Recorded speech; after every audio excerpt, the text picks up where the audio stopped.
Hi, I'm James Robinson. I manage money for a living. My company is Robinson Stocks, and this is my stock pick of the week. This is the fourth in my 5-part series on the company Lazyboy. Today we're going to look at the company's dividends. I'm not a really big dividend investor. I'm more interested in finding companies that I think will grow over the long term, and dividends for me are a sort of a happy byproduct of that. But having said that, I know a lot of people who follow me are dividend investors, and some of the stocks that I review tend to have very good dividend histories and give it good dividend potential. So I do take some time and look at what's going on with the dividends. When I'm looking at the dividends, I'm looking at them from 4 or 5 different perspectives, and so we'll go over all of those during this video. The first thing that we look at when looking at dividends is just the pure dividend numbers. So we're looking at both the dividends earned and the dividends per share. I do that because first of all, I want to know historically what's happened with the dividends. This is an interesting company when you look at the dividends. The dividends were pretty flat from 2002 to 2008. Then they are from 2006, I suppose. Then they gradually went down to zero, and they were at zero for several years. However, since 2011, they've raised the dividends for 8 straight years. And then in 2019, out of the blue, or 2020 out of the blue, they dropped the dividend. They dropped it by 33%. And you know that if you just look at that chart without any context, that would be something that would really scare you and say, wow, what's going on with this company? But when you do the in-depth research that you can do on a company, and you really think about it, you'll recognize that the reason they dropped that dividend is because COVID was coming, and they were very concerned about cash flow, and so they just decided to keep the money in the bank instead of giving it to the shareholders. I have no real problem with that. I think it was probably a rational thing to do based on what we did or didn't know at the time with COVID. Having said that, what's not showing up here is this chart is looking at 2021 and going backwards. It doesn't include the year that isn't completed, which is 2022. The dividends in 2021 actually are pretty good. They're up to 16.5 cents a share. So if you look at that trend from 2011 to 2019, you ignore what happened in 2020, that trend would have continued. You can see a nice increase. So again, that was a 1-year blip because of COVID. I think a lot of people were down on the company because they saw the dividend drop and people panic. We don't panic, and that's why we're going to make a nice profit on this company. So the other thing to look at is dividends per share have gone up faster than the exact amount of dividends paid. And a great way to look at that is to look at what happened between 2001 and 2007.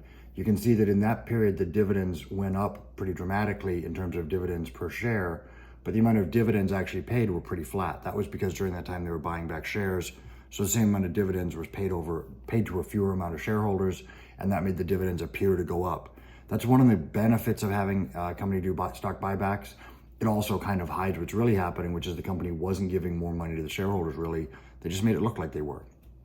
So you want to be aware. That's why when I look at dividends, I look at both dividends per share and total dividend dollars paid out to shareholders. I like the perspective of both sides of that coin.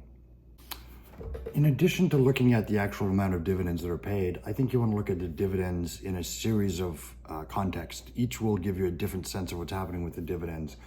We want to know what's happening with the dividends. We also want to know, we want to know what the yield and growth is. So how much dividends are being paid relative to how much I have to invest, and how fast can I expect, or do I think that those dividends might continue to go up? I want to know what the dividend safety is in the context of earnings. So I used to own stock in a company called Altria. I liked Altria, but they were paying more out in dividends than they were making in earnings, and I felt that was unsustainable. And so I sold that stock, but I made a nice profit on it, but eventually sold it because I just didn't feel safe about the dividend. So I look at the dividend in the context of earnings. I like the company to be making significantly more money than they are paying in dividends. But having said that, I also like the company to either justify to me that they can do really great things with the cash, or to pay me a significant portion of the earnings in dividends. I look at dividends in the context of cash flow because earnings can sometimes be mysterious and accountants can do crazy things with earnings, but cash flow is a little bit harder to fudge. And so I like to know what's going on with the cash flow and how much of the cash flow the free cash flow the company is paying us. And then I look at dividend safety in the context of the current debt load. Now, for years, this seemed like a fool's errand because interest rates never went anywhere. But if you go back even videos I made 4 years ago, I would always look at it and say, well, what happens if interest rates go up? If a company has a tremendous amount of debt, and we presume the company doesn't have the wherewithal or the inclination to pay off that debt, then over time, as interest rates go up, their interest carry costs are going to go up. And if the interest carry costs go up, that means the company has less money to pay me in my dividends. And so one could imagine a scenario where a company is able to completely handle the debt with no problem and pay a dividend.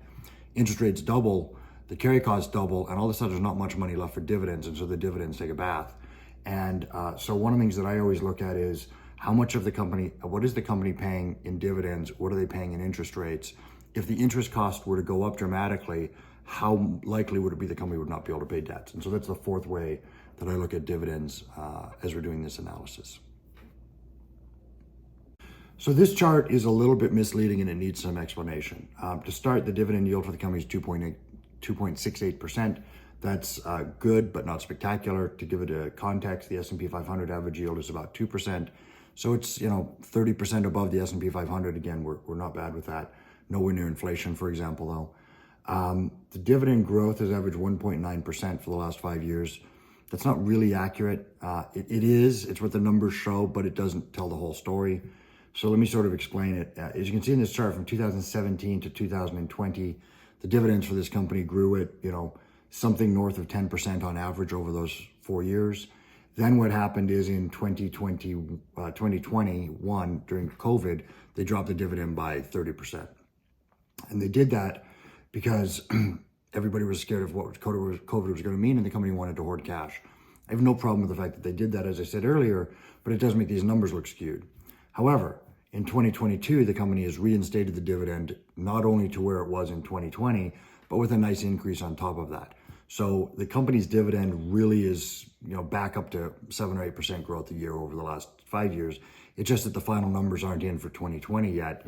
I also expect that in the next few weeks, this company will be announcing an increase in their dividend because they paid the last 4 quarters at 16.5 cents a share, and every 4 quarters typically this company's managed to increase its dividends. But that's what these numbers show, so that's what I'm reporting. But again, take it with a grain of salt and understand what's really happening here. The next thing that we look at with dividends is dividend safety in the context of earnings. So here what we're trying to figure out is there a nice buffer zone between the total amount of money the company makes and the total amount of dividends they pay us. We don't want a company to pay 100% of its earnings to us in dividends. We don't want to do that because if the company should have a downturn in their business, that means that they either have to dig into savings to pay us dividends, which we don't want, or they have to reduce the dividend. Now, I don't really care if they reduce the dividend, honestly, except that when the dividend gets reduced, Wall Street panics and our stock will get hammered. Disproportionate to the amount of the cut in the dividend. It's just seen as a really bad form to cut dividends. So most companies pay some portion of the dividend out to the shareholder, some portion of their earnings out to the shareholders, but not 100%. So just to give you a sense, the S&P 500 average is about 30%. So 30% of the earnings get paid to us as shareholders. Now, the rest of the earnings can be returned to shareholders in the way of stock repurchases, for example. They can use that money to pay down debt or to reinvest in the business, the part they don't pay us, but that's the part they pay in dividends. So this company's dividend payout ratio in 2021 was 15.7%. But again, that's misleading. That was because of COVID and they cut their dividends, we've talked about. The average for the last 5 years is 26.9%, which is better, but even that's not really accurate because the dividend payout ratio has typically been closer to the range of 30 to 35%. So slightly better than the average company in the S&P 500, again, with the exception of COVID year. So that's the number. It's a very simple it's a very conservative amount of dividends being paid. I think they could actually afford to pay more, but because I know they're also buying back stock and they're using sort of both tools to pay us, I'm totally fine with this number. If you want more information and more timely information on articles that I find or things that I think are interesting, feel free to follow me on Twitter. My handle is @RobinsonStocks. I'd love to know where you're following me from. So drop me a line and just put in the comments, hey James, I'm in Chicago or Bangladesh or wherever you're from. And my goal, as I mentioned, is to get to 1,000 subscribers. That's when you can start making money on YouTube. And that'd obviously be great if I could make some money off this channel. So I'm about 440 subscribers now. So any help you could do there would be great. Thanks. The next thing that I look at with the company is I talked about, I figured out what's the payout ratio as a percentage of of earnings. Now we're looking at it as a percentage of cash flow. Sometimes there's a discrepancy between earnings and cash flow. I don't really need to get in why that would be, but just trust me that would occur. So let's just look at 2021 as an example. The company had cash flow from operating activities of $309 million. They spent $37 million in capital expenditures, which is pretty low, but great. The free cash flow then was $271 million. They paid $16 million in dividends, which means they paid about 6% of the free cash flow in dividends. Again, we know 2021 was an off year because of COVID, but if you look at it over the last 5 years, they've averaged 18.8% of free cash flow All we are saying here is that the company has plenty of cash flow to pay us our dividend. There's no reason to believe this company could have a significantly bad year and still have plenty of money to pay our dividend. And that's what we're trying to figure out.